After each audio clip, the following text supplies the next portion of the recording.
वो क्या करती थी, घर से थोड़ा दूर इनके वहाँ पे एक झील थी।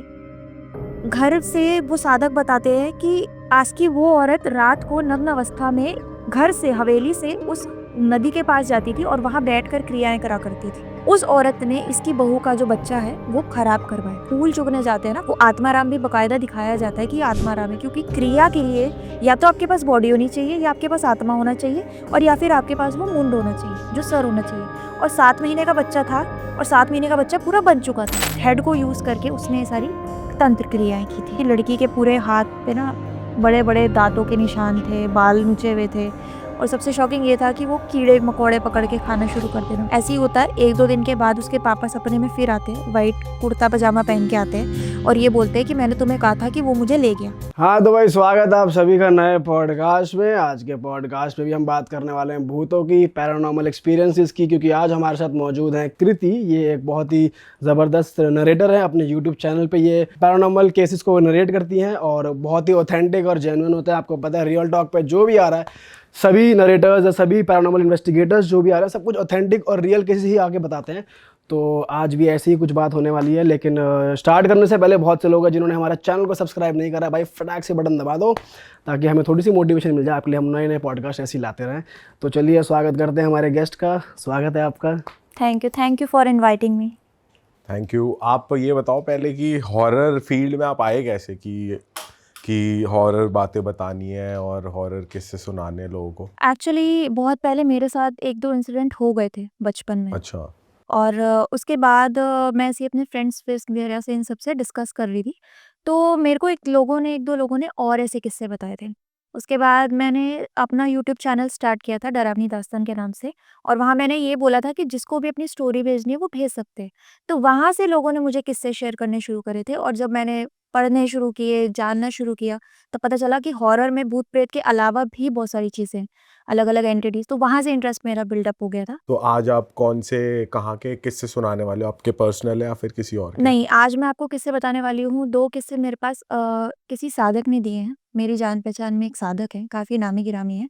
तो उनसे मेरी बात हुई थी, उन्होंने 2 इंसिडेंट मेरे साथ शेयर करे थे, और एक इंसिडेंट मैं आपको बताने वाली हूँ, वो मुझे मेरे सब्सक्राइबर ने भेजा था। ठीक है। तो जैसे कि मैंने आपको बताया कि एक साधक हैं, नाम डिस्क्लोज़ नहीं करते, तो वो काफ़ी ज़्यादा बहुत ज़्यादा उनकी पहुँच है, और काली माँ के बहुत बड़े साधक हैं। तो उनके पास कुछ ऐसी सिद्धियाँ हैं जो एज़ कम्पेयर टू बाकी लोगों से ज़्यादा है। तो कुछ ऐसे केसेस भी उनके पास आते हैं जो बाकी के लोग सॉल्व नहीं कर पाते। तो अभी फ़िलहाल में 1-2 महीने पहले मेरी उनसे बात हुई थी। उन्होंने एक किस्सा मेरे साथ शेयर किया था, जो कि उत्तर प्रदेश का ही था। वहाँ पे एक हवेली थी। तो एग्ज़ैक्ट लोकेशन क्या है वो मैं डिस्क्लोज़ नहीं करूँगी, थोड़ा कंट्रोवर्शियल हो जाएगा। तो वहाँ पे एक हवेली है, और वो काफ़ी ज़्यादा पहुँचे हुए लोग थे। 16-17 लोगों का एक परिवार रहता था। उनका उन्होंने किस्सा मेरे साथ शेयर किया था।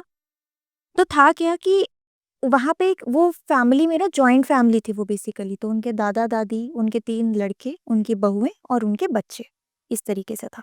तो काफ़ी साल हो गए थे वो लोग वहीं पे रहते थे। अब हुआ क्या कि क्योंकि उनके बच्चों के भी बच्चे हो गए थे, और गाँव में उतनी ज़्यादा एजुकेशन की फैसिलिटी नहीं थी। तो उन्होंने सोचा कि ठीक है, अब हम एक काम करते हैं, शहर शिफ्ट हो जाते हैं। शहर में जाके हमें थोड़ा अच्छा एजुकेशन का बच्चों के लिए स्कोप मिल जाएगा। तो इन्होंने क्या किया, अब इतनी बड़ी हवेली है तो उसको छोड़ भी नहीं सकते।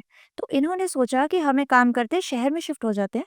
साइड बाय साइड हवेली के लिए भी हम कुछ देख लेंगे कि हवेली की भी देख-रेख होती रहे, या केयरटेकर रख लेंगे। तो ये लोग क्या करते हैं, मुंबई शिफ्ट हो जाते हैं। अब मुंबई तो शिफ्ट हो जाते हैं। अब इनके दिमाग में यही था कि हवेली का क्या करना है। तभी जो दादा-दादी हैं वो बोलते हैं कि हवेली यूज़ में आती रहेगी, तो हम एक काम करते हैं, हम जितने भी वहाँ के जो ज़मींदार वगैरह जितने भी लोग हैं उनको बोलते हैं कि आपका कोई भी फंक्शन होगा, शादी-ब्याह कुछ भी ऐसा बड़ा फंक्शन होगा, तो आप हमारी हवेली ले सकते हो। मतलब आप हमारी हवेली में करते रहना। तो इसके हिसाब से उनकी हवेली भी यूज़ होती रहेगी, ये सब चीज़ें ऐसी रही। तो इन्होंने ऐसी खबर वहाँ पे पहुँचा दी। तो वहाँ पे क्या हुआ, स्टार्ट होनी शुरू हो गई, जितने भी लोगों की शादी-ब्याह इस तरीके की चीज़ें होती थी, वहाँ पे उन्होंने करनी शुरू कर दी।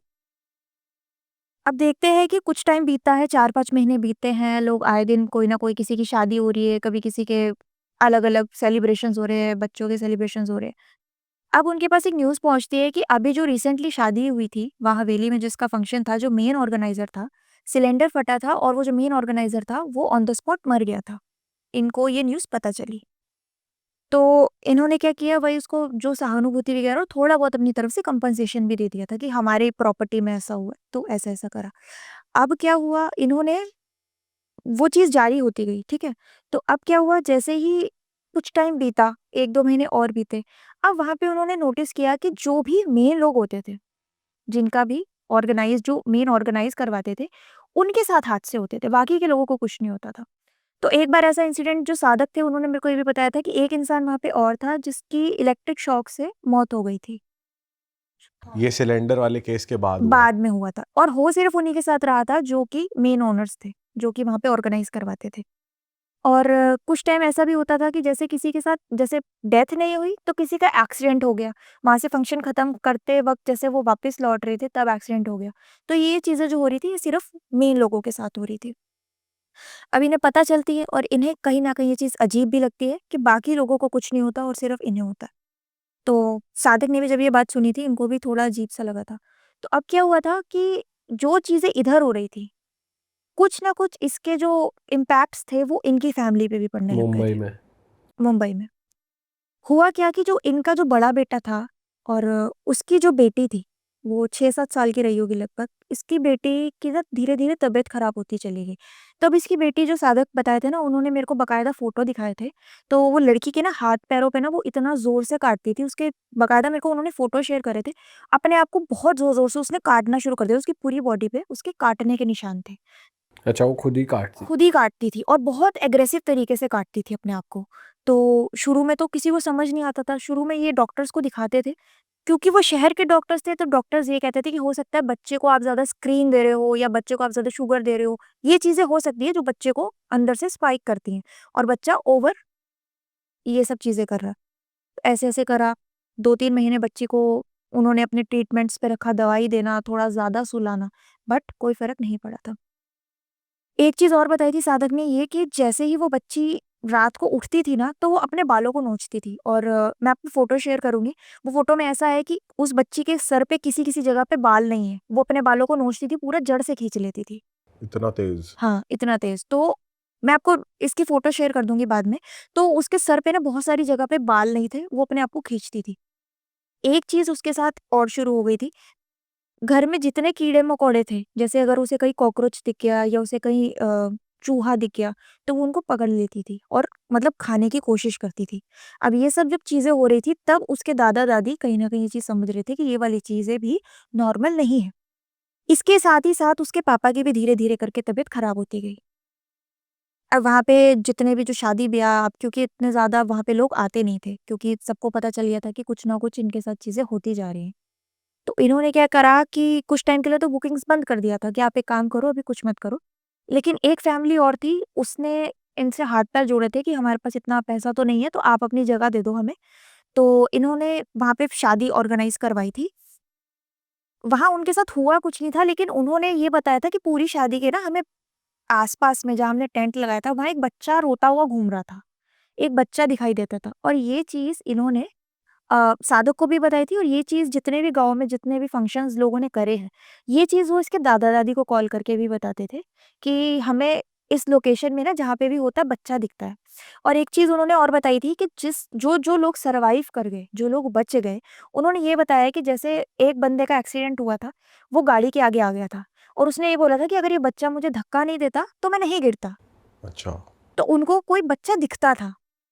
ये चीज़ इन्होंने बताई। अब वो इस चीज़ को इतना ज़्यादा वैल्यू नहीं दे रहे थे, क्योंकि कहीं न कहीं इनकी अपनी ही फैमिली में बहुत सारी दिक्कतें शुरू हो गई थी।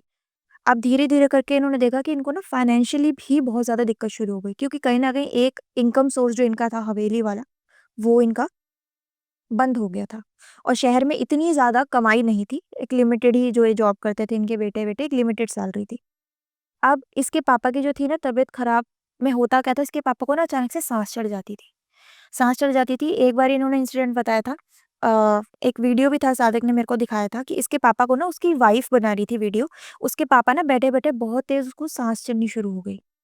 अब इतनी ज़्यादा वो मतलब ऐसे हो गया था ना कि जितने भी फैमिली के लोग थे ना, उन्होंने हाथ-पैर मलने शुरू कर दिए, पीठ मलनी शुरू कर दी, बट उनको ना बहुत ज़्यादा अजीब तरीके से वो एकदम ऐसा हो रहा था कि उनको साँस नहीं आ रही, बहुत रेस्टलेसनेस हो रही थी। तब ये उनको हॉस्पिटल लेके गए थे और हॉस्पिटल में देखा था, चेकअप वेकअप किया था, कोरोना का टाइम चल रहा था उस टाइम पे। चेकअप किया था, इनको कोरोना बताया कि हो सकता है कोरोना है, टेस्ट वगैरह किए बट सब कुछ नॉर्मल था। और वहाँ जाके भी इनको कोशिश करी थी बचाने की, वेंटिलेटर पे रहे थे ये 2 दिन, लेकिन ये उसके बाद गुज़र गए थे, ये नहीं बचे थे। इनको कोई प्रॉब्लम नहीं थी, इनको शुरू-शुरू में ऐसा होता था कि इनको साँस चढ़ती-उतरती रहती थी, साँस बहुत दिक्कत होती थी इनको। लेकिन एक टाइम ऐसा आ गया था कि इनको साँस बहुत तेज़-तेज़ चढ़ने लग जाती थी।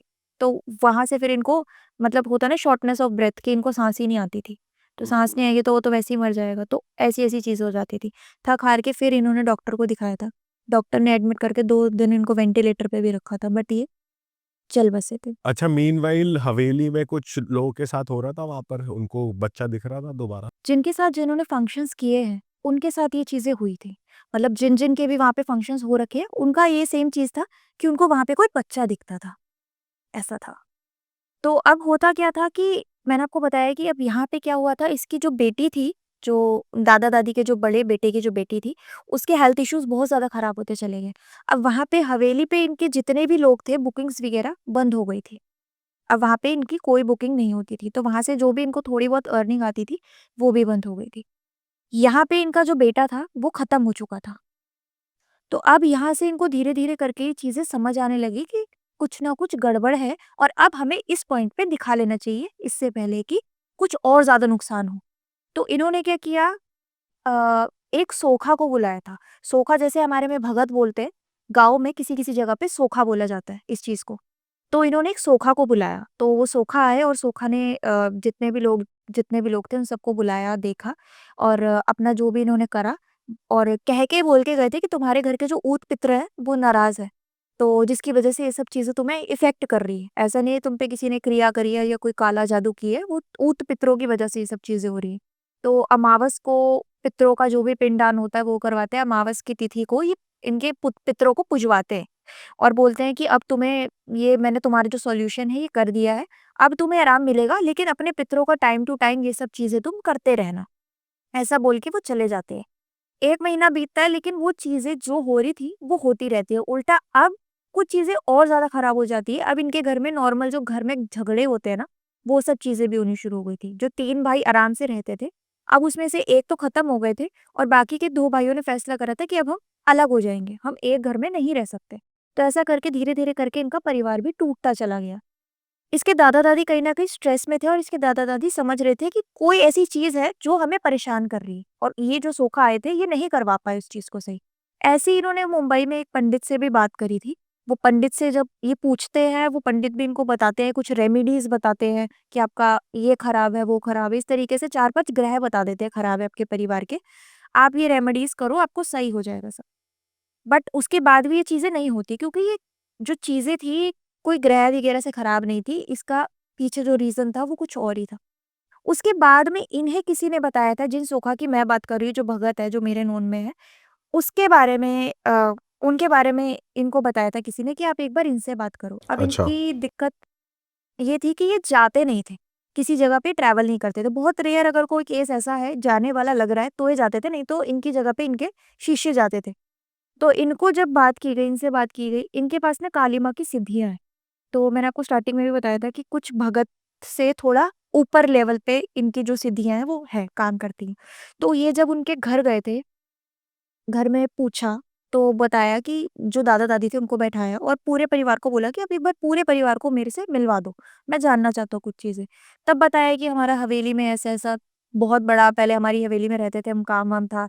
उसके बाद शहर शिफ्ट हो गए हमने हवेली को दे दिया शादी-ब्याह के लिए बट वहाँ पे ऐसे-ऐसे इंसिडेंट्स हो रहे हैं। हमारा लड़का इसी चीज़ में खत्म हो गया और जो मेरी पोती है वो अभी तक भी परेशान है। अभी तक भी वो सही नहीं हुई है। डॉक्टर्स को दिखा लिया, 1-2 सोखा को दिखा लिया, पंडितों को दिखा लिया, वो नहीं सही हो रही। तो वो क्या करते हैं क्योंकि उनके पास काली माँ की सिद्धि है तो वो माँ से पूछ के कि माँ मदद करो और मुझे गाइड करो कि क्या-क्या चीज़ें हैं। तब वो कहीं न कहीं से उनको ये चीज़ों के सॉल्यूशंस मिलते हैं और वो बताते हैं कि जो आपकी ये चीज़ है वो यहाँ से नहीं जुड़ी है। इसका जो स्रोत है, ये जो चीज़ आपके साथ जुड़ी गई है, उसका जो मेन जो पॉइंट है, जो जड़ है, वो ये नहीं है, वो कोई और की है। तब वो बताते हैं कि हम हवेली में रहा करते थे, जो भी उन्होंने बताया था। तब वो कहते हैं कि मैं चाहता हूँ कि एक बार मैं आपके साथ वो हवेली जाना चाहता हूँ, क्योंकि हो सकता है वो चीज़ वहाँ से आपके पास बंध के आई हो। 1-2 दिन लगाते हैं और ये सोखा जो भगत हैं, इनके साथ और ये पूरी फैमिली वहाँ हवेली में जाते हैं। अब हवेली जाते हैं और जो हवेली जिस क्षण ये हवेली में एंटर करते हैं, जो इनकी जो सिद्धि है, जो काली माँ है, वो इनको सब सैन्य रूप से बता देती है कि इनके साथ क्या-क्या चीज़ें हुई हैं और इनके साथ ऐसा-ऐसा हो क्यों रहा है। तब वो क्या करते हैं, अब ये सोखा जो होते हैं भगत, ये सब समझ चुके हैं कि इनके साथ ऐसा-ऐसा क्यों हुआ है। तो मेरी जब बात हुई थी तब मैंने उनसे पूछा था, मैंने भी ये जानना था कि क्यों हुआ, तब उन्होंने मेरे को बताया था कि इन्होंने ना कुछ ऐसी गलती कर दी थी, कुछ ऐसी चीज़ कर दी थी जो नॉर्मली लोगों को नहीं करनी चाहिए, जो जिससे कि उनके साथ ये चीज़ें हुई थी।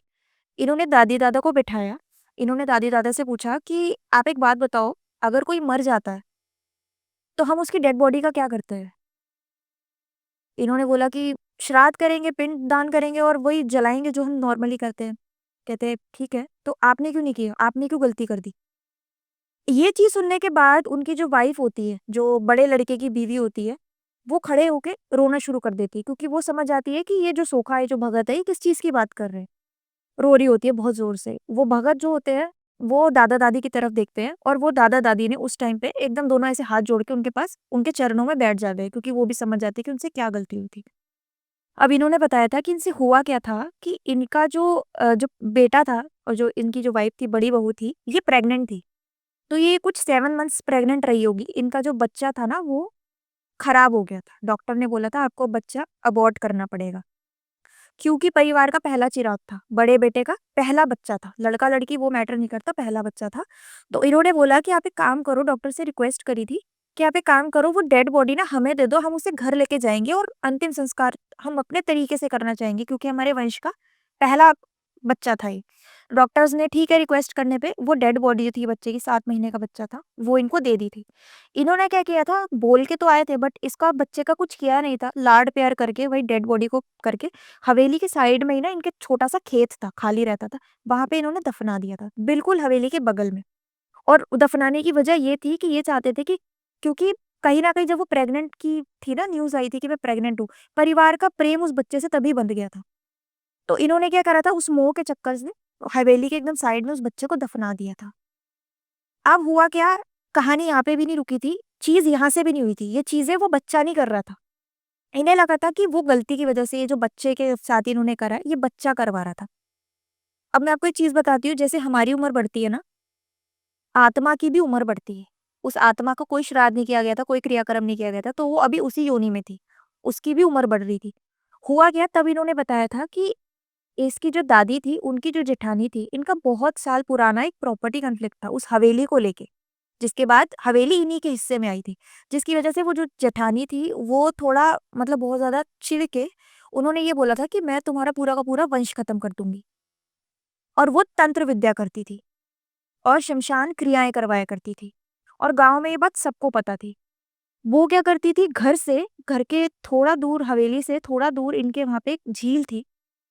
घर से वो साधक बताते हैं कि आस-पास के लोग भी ये बताते हैं, बिल्कुल सच्ची बात है, कि वो औरत रात को नग्न अवस्था में घर से, हवेली से उस नदी के पास जाती थी और वहाँ बैठकर क्रियाएँ करा करती थी।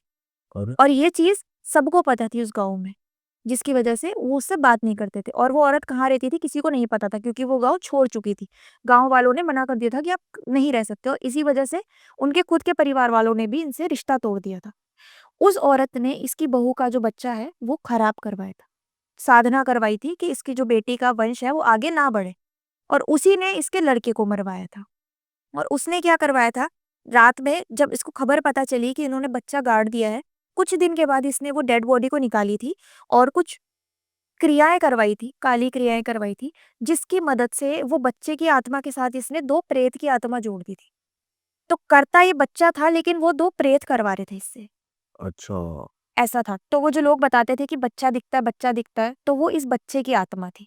बाद में तो जो सोखा थे उन्होंने उस बच्चे को शांति वगैरह सब चीज़ दिलवाई थी, उसका पिंडदान करवाया था बाकायदा कि बच्चे को मुक्ति मिल जाए। प्रेत वगैरह को तो वो बाद में देख लेंगे। तो बच्चे की सबसे पहले मुक्ति के लिए पूजा-वूजा करी गई। पूरा हवेली को चारों तरफ से कीला गया। कीला गया इन अ सेंस कि कोई भी ऐसी प्रेत कोई भी ऐसी बाधा है तो इनको इफ़ेक्ट ना करे। और यही वजह थी कि कहीं न कहीं वो चीज़ इनके साथ हार्म कर रही थी, इनका फाइनेंशियली बहुत लॉस होना, इनका परिवार अलग हो जाना, ये सब चीज़ें ऐसी-ऐसी हुई। ये सब चीज़ें इनके साथ होनी शुरू। और हवेली के अंदर कुछ दबा रखा था उन्होंने, ऐसा कुछ हवेली के मिला अंदर उनको? कुछ नहीं कुछ था, भी नहीं। हवेली के साइड में इन्होंने जो डेड बॉडी दबा रखी थी ना बच्चे की मुँह में आके, वो डेड बॉडी का उसने यूज़ कर लिया था। आपने कभी सुना होगा कि जैसे हमारी फैमिलीज़ में भी आपने सुना होगा कि जब कोई डेड बॉडी होती है और मर जाती है और जब हम उनको जला के आते हैं, तो कोशिश करते हैं आजकल तो शमशान वाले भी ऐसा करते हैं कि पूरी डेड बॉडी को दिखा देते हैं कि पूरी जल गई थी और कपाल क्रिया भी की जाती है कि सर पे एक लाठी मारी जाती है ना?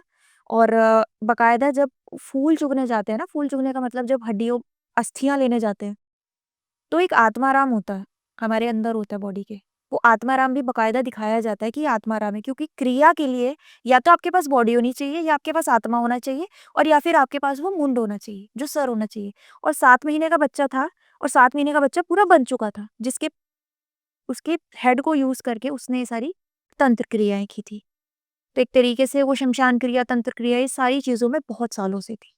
तो वहाँ से वो गलती हो गई थी, अगर ये उस बच्चे को अच्छे से विसर्जित कर देते या इसका कुछ भी कर देते, जलवा देते या डॉक्टर पे ही छोड़ देते, तो भी ये सब चीज़ें इफ़ेक्ट नहीं करती। तो फिर उन्होंने सॉल्यूशन कैसे करा? उन्होंने ये करा कि बच्चे की आत्मा को उन्होंने शांति मुक्ति दिलवा दी।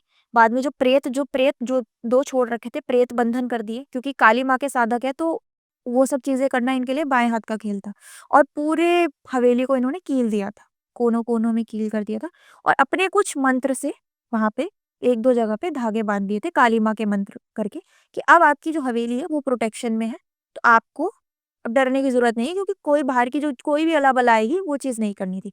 और एक चीज़ और थी जो पितृ जो इनका पहले जो इन्होंने पंडित को बुलाया था और सोखा को बुलाया था, उन्होंने इनको कुछ पितरों की रेमेडी भी बताई थी। तो जिससे अब ये हुआ था कि इन्होंने अपने धीरे-धीरे करके पितृ भी स्ट्रॉन्ग कर लिए थे, जो इनके पूर्वज थे।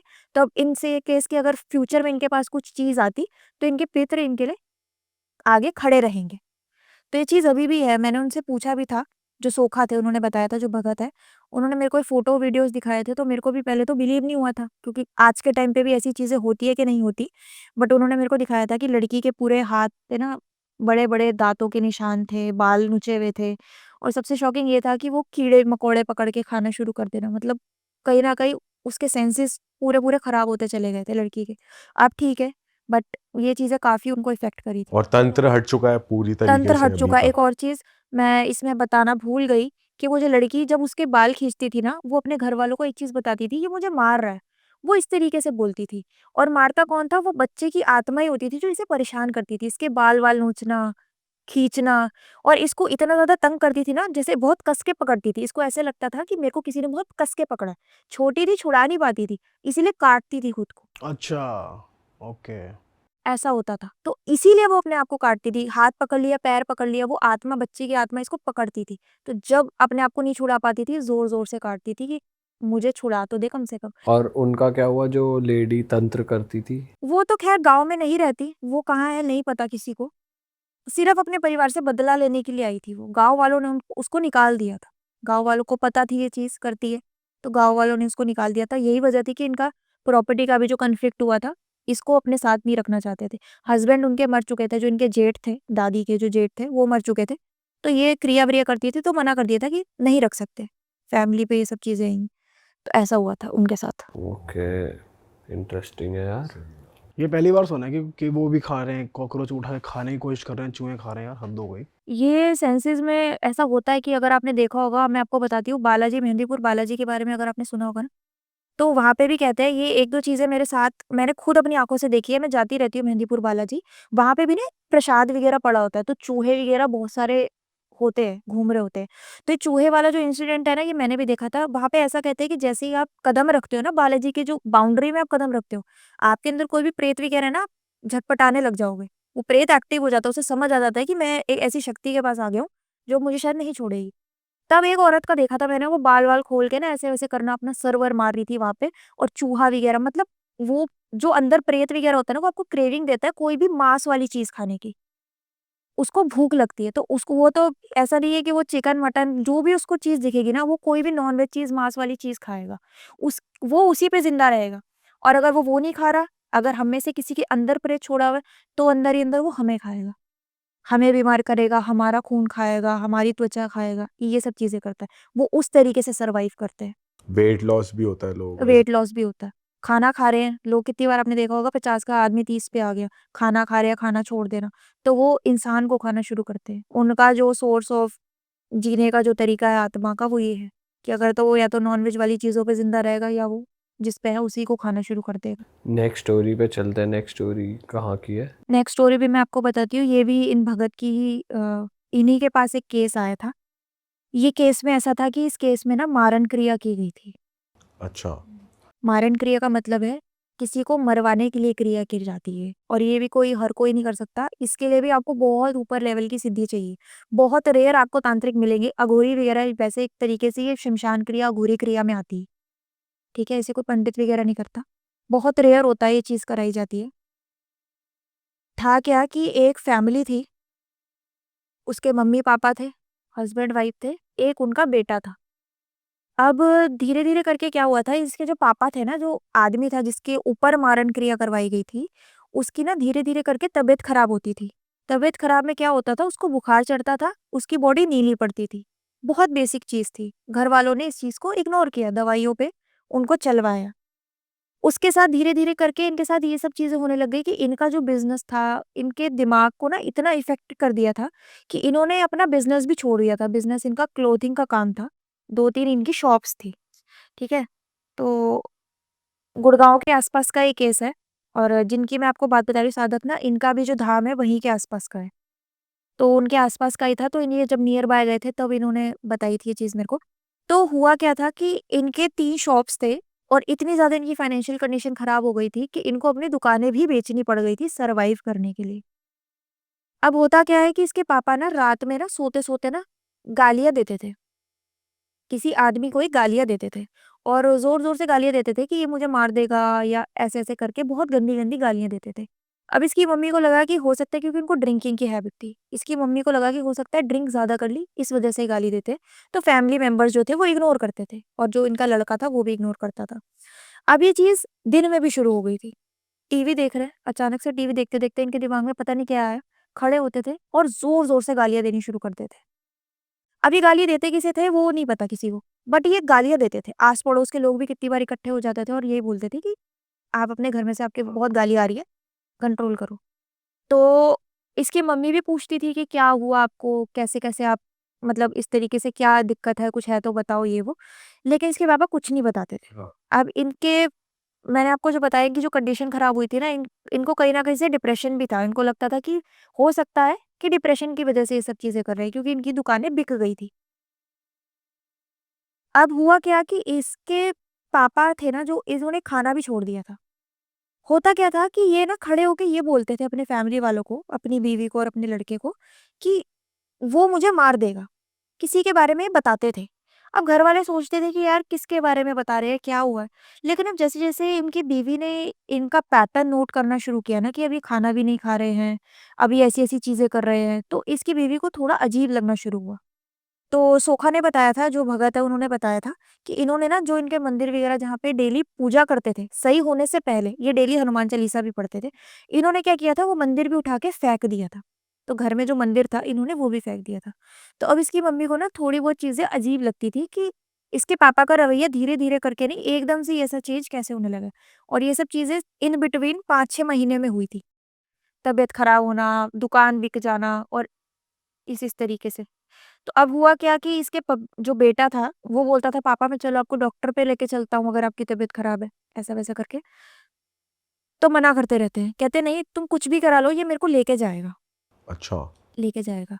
अब होता क्या है कि अगर मारण क्रिया कराई जाएगी ना वो आपको इफ़ेक्ट कैसे करेगी, आपकी हेल्थ पे इफ़ेक्ट करेगी या कोई भी ऐसी चीज़ करवा देगी जिससे कि ना आप खुद ही परेशान होके अंदर ही अंदर मरने शुरू हो जाओ। वो आपको कुछ ऐसे साइंस नहीं दिखाएगी कि आपके मतलब कुछ कानों से खून आ रहा है या उल्टियाँ हो रही है खून की, इस तरीके के साइंस नहीं होते। वो ये होता है आपको फाइनेंशियल ट्रबल देगी। अगर आपका कोई हेल्थ इश्यू है उसको इतना बढ़ा देगी कि डॉक्टर भी उसको सही नहीं कर पा रहा। आपको फाइनेंशियली भी तोड़ देगी, आपको इमोशनली भी तोड़ देगी और दिमाग से इंसान टूट जाएगा, तो वो वैसे ही खत्म हो जाता है। तो ये सब चीज़ें ऐसे-ऐसे होती गई। तो इनका बेटा भी बोलता था मैं डॉक्टर को दिखा रहा हूँ। तो डॉक्टर यही फिर ये पापा यही बोलते थे कि तुम कितना भी कर लो, वो मेरे को लेके जाएगा। तो ये इस तरीके से अपने आप को रोकते थे। अब हुआ क्या एक दिन की बात है, रात का टाइम था लाइक 2 ढाई बजे की बात है। इसके पापा ने क्या किया जैसे ही ये लड़के को ना आवाज़ आई कि इसके पापा उठे हैं। तो इसके पापा को देखता है कि वो बाथरूम के बाहर बैठे होते हैं और ना डायरेक्ट चुप करके बैठे होते हैं और रो रहे होते हैं। अब इसने अपने पापा को कभी रोते हुए नहीं देखा होता।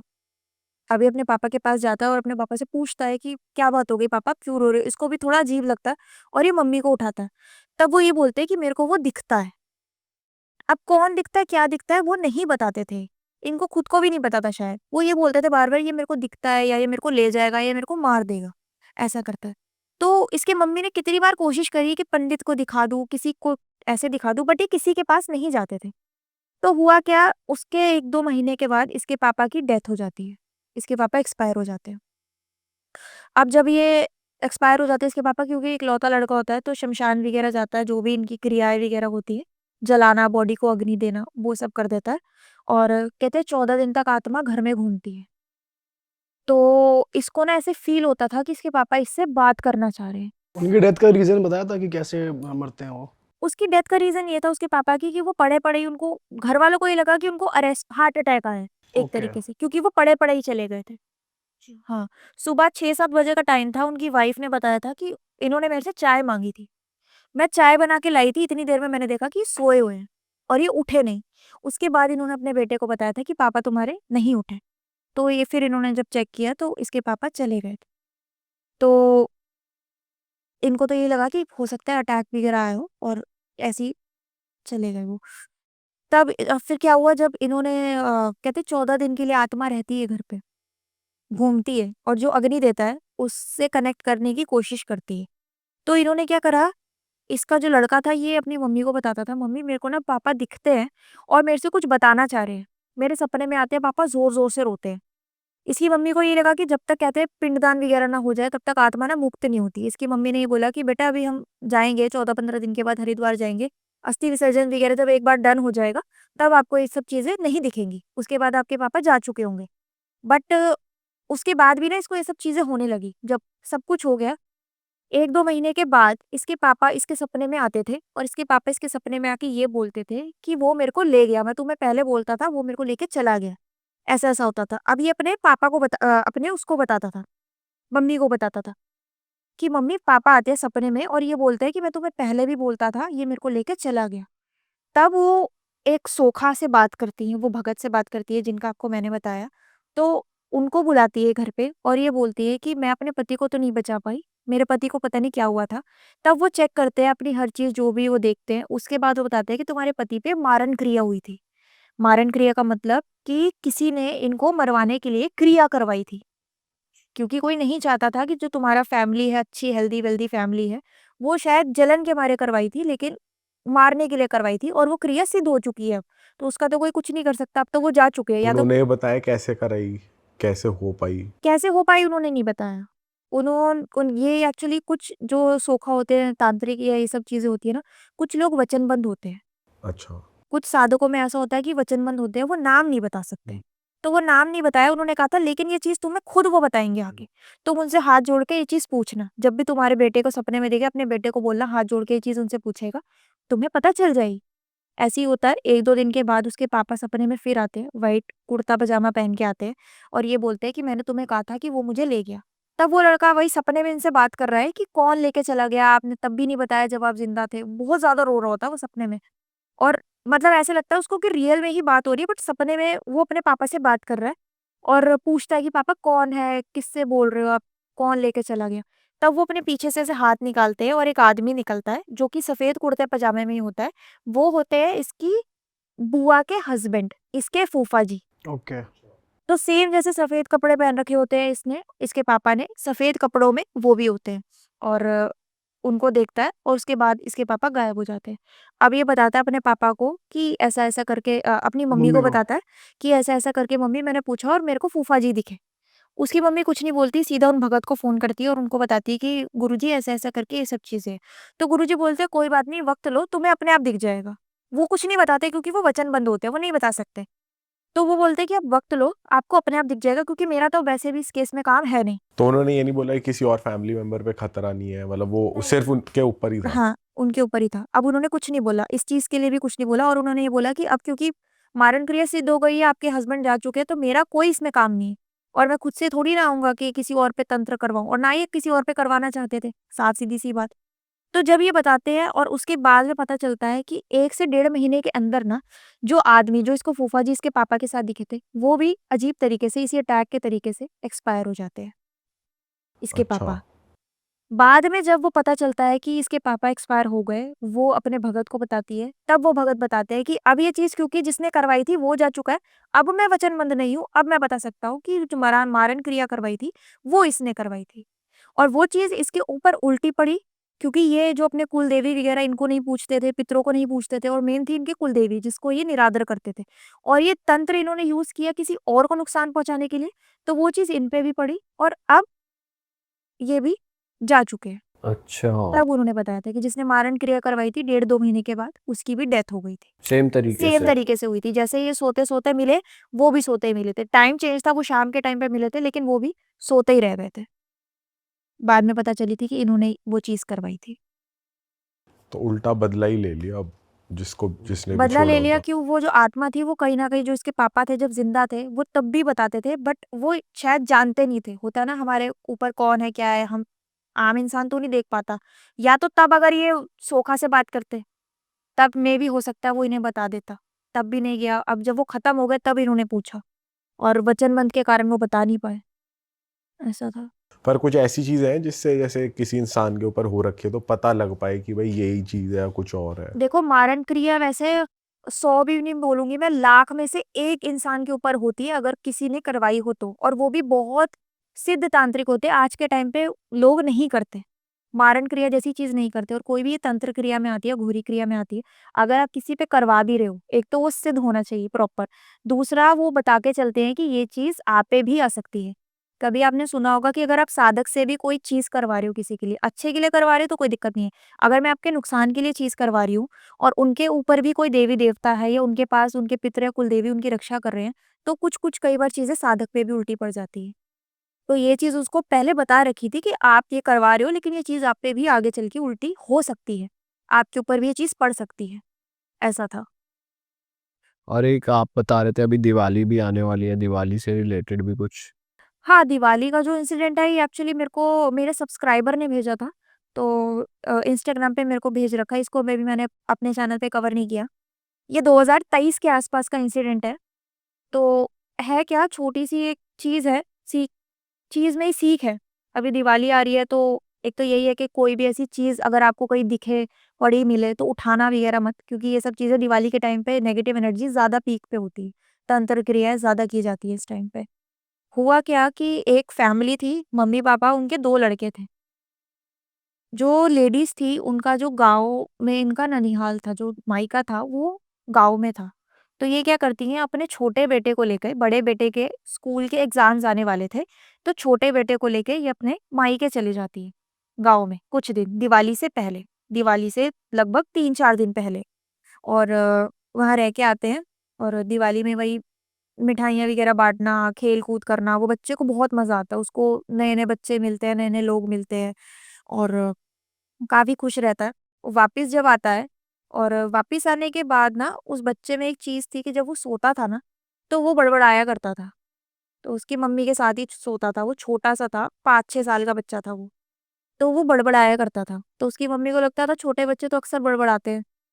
तो अपने पति को बताती है कि आजकल सोते-सोते बात करता है, पता नहीं किससे बात करता है। तो आपस में हँस के बता रहे होते हैं कि अब तो ये रात में सोते-सोते बड़बड़ाने भी लगा। मतलब होता है ना, जैसे बड़े बड़बड़ाते हैं तो मज़ाक उड़ाते हैं, तो वो चीज़ हुई।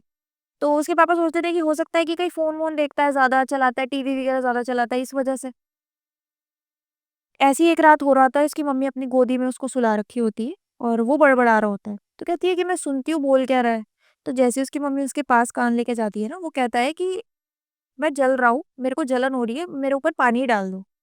वो ये बोलता है, और ये बोलता ही जाता है कि मेरे को जलन हो रही है, बहुत जलन हो रही है, मेरे ऊपर पानी डाल दो प्लीज़, मैं जल रहा हूँ। इसी तरीके से बोलता ही जाता है। अब वो डर जाती है, क्योंकि मदर है, उसका बच्चा इस तरीके से बोल रहा है, उनको एक कहीं न कहीं घबराहट होने लग जाती है। वो अपने हस्बैंड को बताती है कि इस तरीके से बोल रहा है। अब हस्बैंड का दिमाग वही चलता है, हस्बैंड वही बोलते हैं कि हाँ, हो सकता है कि ये फ़ोन-वोन चला रहा है, कुछ देख लिया होगा बच्चे ने, या कहीं सुन लिया होगा किसी से, कोई गेम-वेम देख ली होगी, उसकी चीज़ बोल रहा है। कल सुबह उठेगा, पूछेंगे इससे। ऐसे करके बच्चा अगले दिन उठता है, कोई डिस्कस नहीं करते हैं, कोई बात नहीं करते। होता क्या है कि वो बच्चा की ना धीरे-धीरे करके ना अजीबो-गरीब चीज़ें शुरू हो जाती हैं। अब वो करता क्या था ना, वो लोगों के घर जैसे शाम को खेलने जाया करता था ना, लोगों का दरवाज़ा पीटता था और दरवाज़ा पीट के बोलता था, "मेरे ऊपर पानी डाल दो, मेरे को जलन हो रही है।" अच्छा, अरे! ये करता था वो।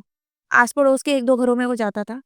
उन घरों की जितनी भी लेडीज़ थी, वो इसकी मम्मी के पास आई और उन्होंने बताया कि आपका जो बेटा है, वो ऐसे-ऐसे करता है, हमारा दरवाज़ा आए दिन बजाता है और बोलता है कि मेरे ऊपर पानी डाल दो, मेरे को जलन हो रही है।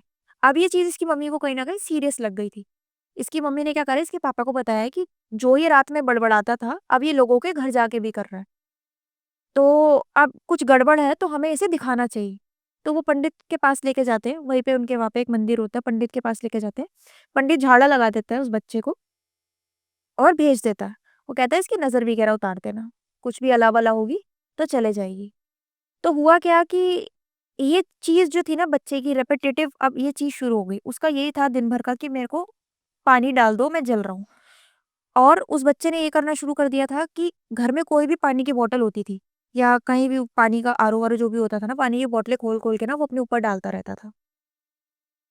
हुआ क्या कि इसकी मम्मी अब समझ रही थी कि कुछ ना गड़बड़ है। तो इसकी मम्मी ने इसके पापा से बात करी और बोला कि हमारा बेटा नहीं है सही, हमें दिखाना चाहिए। तब इन्होंने एक किसी ओझा को दिखाया था। वो ओझा आए थे और ओझा के पास भी काफ़ी सारी सिद्धियाँ थी। तो जैसे ही ओझा ने बोला ना, ओझा से इन्होंने फ़ोन पे बात करी थी। तो ओझा ने अपने शिष्यों को भेजा था कि तुम जाओ और देख के आओ इस बच्चे के साथ क्या-क्या हुआ है। तो ये बच्चा क्या करता था, जैसे ही उनके शिष्य आते थे, 1-2 बार इन्होंने अलग-अलग ओझा को बुलाया था। तो ये बच्चा ना उनको आने नहीं देता था अंदर। या तो ये अपने आप को लॉक कर लेता था या इसको पता चलता था कि कोई आ रहा है तो ये घर से भाग जाता था। नहीं मिलता था ये बच्चा। तो 2-3 बार ऐसा हुआ है कि जो लोग भी इसके चौखट पे आए हैं वो वहाँ से लौट गए हैं। फिर एक ओझा आए थे, वो जब आए थे ना, वो उनके पास काफ़ी सारी शक्तियाँ थी। वो भैरव बाबा को काफ़ी पूजते थे। भैरव बाबा को, और वो काफ़ी ज़्यादा मसान साधना करते थे। तो वो आए थे, उनके पास कुछ शक्तियाँ थी भैरव बाबा वगैरह और मसान वगैरह की। तो जैसे ही वो आए और इसने उनको देखा, तब ये खुद ही बैठ गया था और बैठ के हाथ जोड़ के रोने लगा था। ये समझ गया था कि ये मेरे सामने जो शक्ति खड़ी है, मेरे सामने जो चीज़ है, ये मेरे को लेके जाएगी और ये मेरे से लाख गुना ज़्यादा ताकतवर है। तो मैं कुछ नहीं कर सकता, मेरे भागने दौड़ने का कोई फ़ायदा नहीं है। तो वो शक्ति वहाँ पे वो जो बच्चा है वो वहाँ पे बैठ गया था और वो जो ओझा थे, जो भैरव बाबा के भक्त थे, वो उन्होंने इसको बैठाया और वो भी सामने बैठे। इसने खुद बोलना शुरू कर दिया कि मुझे माफ़ करो, मैं चला जाऊँगा, ऐसा करके। तो इन्होंने जब अपना पूछना-पाछना शुरू किया, तब बताया है कि जब ये गाँव गया था ना, इसने मेरी चप्पल उठा ली थी। तो किसी ने गाँव में किसी चप्पल पे क्रिया करके चप्पलें रखी हुई थी। इस बच्चे ने खेलते-खेलते वो चप्पलें उठा ली थी। कहते हैं ना, दिवाली के आस-पास में आपको बहुत सारी अट्रैक्टिव चीज़ें मिलती हैं, पैसे भी मिलते हैं लोगों को। चप्पल पे भी लोग कराते हैं क्रियाएँ। चप्पलों पे भी कराते हैं, मिठाइयाँ वगैरह तो बहुत ज़्यादा, क्योंकि लोगों को पता चल चुका है कि मिठाइयाँ नहीं खानी, लेकिन नींबू और मिर्च वगैरह तो सुना है, हांडी रखी हुई है, ये भी सुना है नींबू, मैंने। मिर्च, हांडी, ये तो बहुत सारी बेसिक चीज़ें हैं जो सबको पता है। इसी से बचने के लिए लोगों ने अब नई-नई चीज़ें कराई हुई है। आपने देखा होगा कभी-कभी लोगों के कपड़े पड़े होते हैं, किसी का कुर्ता पड़ा मिल जाएगा, किसी की सलवार, कभी किसी की एक चप्पल मिलेगी, दूसरी चप्पल आपको पूरी रोड पे कहीं नहीं दिखाई देगी, एक ही चप्पल मिलेगी। तो ये चीज़ें भी अगर आप में से किसी ने देख रखी हो तो ऐसी-ऐसी चीज़ों पे भी करवाते हैं लोग। तो किसी ने अपना कुछ उतारा करके उस पे रखवा रखा था, और जो चीज़ थी, जो प्रेत था, वो कौन था, उस गाँव में ही वहाँ ना गुड़ बना करता था। तो गुड़ कैसे बनता? गन्ने का रस बिल्कुल गरम उसमें करके, तो वहाँ पे जो आदमी बनाता था ना, वो जल के मर गया था। तो उसकी आत्मा वहाँ घूमती थी, तो वो अतृप्त आत्मा थी। तो जिस तांत्रिक ने भी ये सब चीज़ें करी थी या जिसने भी ये सब चीज़ें करी थी, तो उस आत्मा को बाँध के क्रिया करवानी थी और किसी और पे करवानी थी। बट बाय चांस इस बच्चे ने वो चप्पल उठा ली, जिसकी वजह से वो जो चीज़ थी, इसके ऊपर आ गई थी, और ये जो बोलता था कि मेरे ऊपर पानी डाल दो, मैं जल रहा हूँ, ये आत्मा उसी आदमी की थी, जो जल के मरा था। बाद में तो इस बच्चे को सही कर दिया था और ये बोला था कि बस वो उसका यही कहना था कि मेरे को चप्पल दे दो।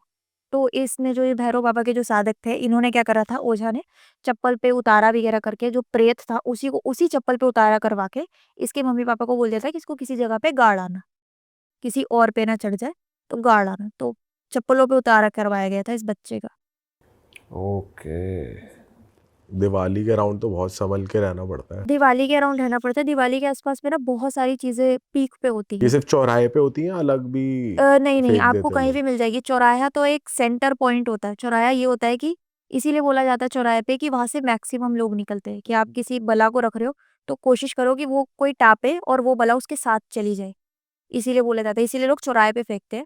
बट आपको कहीं भी मिल जाएगी। इसीलिए कहते हैं दिवाली के आस-पास में अगर आप बाल भी काट रहे हो, तो उन्हें प्रॉपर डिस्पोज़ करो डस्टबिन में, नाखून भी काट रहे हो तो ऐसे-वैसे मत फेंको। इसी दिवाली टाइम और होली दोनों के लिए कहा जाता है कि दोनों के दोनों लिए कहा फेस्टिवल्स जाता है। में बहुत हाँ, एक्टिव रहती है हाँ, एनर्जीज़। और नाखून वगैरह ये सब आपकी मम्मियों ने भी बताया होगा आपको कि बाल-वाल ये सब चीज़ें काट रहे हो या कुछ कर रहे हो तो काफ़ी ज़्यादा बच्चों के लिए तो इवन कि ये भी बोला जाता है छोटे बच्चे जो होते हैं दिवाली के आस-पास, होली के आस-पास इनके कपड़े भी बाहर मत सुखाओ, क्योंकि बच्चों के कपड़ों पे सबसे ज़्यादा ये सब चीज़ें की जाती हैं। किसी के भी घर प्रेत भेजना या तो फीमेल को यूज़ करेंगे और या फिर वो बच्चों को यूज़ करेंगे। तो ये सब चीज़ें काफ़ी ज़्यादा अपने आप को प्रोटेक्ट रखो, इस तरीके से बोली जाती है। ऑल राइट, इस पॉडकास्ट को यहीं पे ख़त्म करते हैं। मज़ा आ गया, आपने बहुत ही ब्यूटीफुली ये स्टोरीज और ये केसेस आपने नरेट करे, बहुत ही सही लगा हमें। और ऑडियंस को हम यही बोलेंगे इस पॉडकास्ट में अगर आपको मज़ा आया तो भाई इस पॉडकास्ट को लाइक कर दो, हमें सब्सक्राइब कर दो और इस पॉडकास्ट को शेयर कर दो। और अगर आप चाहते हो कि हम इनके साथ एक और एपिसोड लेकर आएँ तो प्लीज़ कमेंट कर दीजिए पार्ट 2 का, हम डेफिनेटली एक और एपिसोड लेकर आएंगे। और दैट इज़ इट, अपना ख्याल रखो और हम मिलेंगे नए पॉडकास्ट में। Till then bye bye, see you, take care, जय बजरंगबली।